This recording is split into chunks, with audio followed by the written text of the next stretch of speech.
భవన్లో కేటీ రామారావు మొన్న ఆదిలాబాద్ రివ్యూ, నిన్న కరీంనగర్ రివ్యూ, ఈ రివ్యూలు పెట్టి ఏం చెప్తా ఉన్నాడంటే మనము నెగ్లెక్ట్ చేసినాం ఎలక్షన్ని, మనం పట్టించుకోలేదు.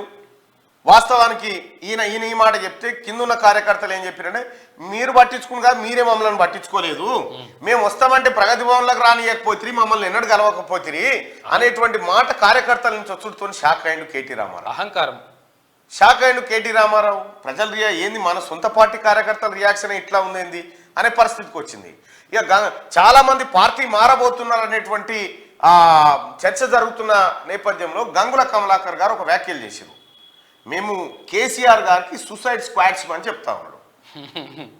కేసీఆర్ పార్టీ పరిస్థితే సూసైడ్ అంపశయ మీద ఉన్నది, ఆడ దింపుడుగా కాడు ఉన్నది.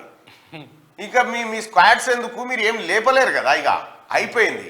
కాబట్టి కేటీ రామారావు గారి అహంకారము ఈ ఎన్నికల్లో ఓటమికి కారణము ఆ పార్టీ అని విపక్షాలు చెప్పినా, ఇటు కాంగ్రెస్ పార్టీ చెప్పినా, క్యూన్యూస్ చెప్పినా, సుదర్శన్ గారు చెప్పినా, ఎవరు చెప్పినా కూడా అల్టిమేట్ గా సొంత పార్టీ కార్యకర్తలే మమ్మల్ని ఎన్నడూ దేకకపోతే అనే దాంతో పరిపూర్ణం అయిపోయింది.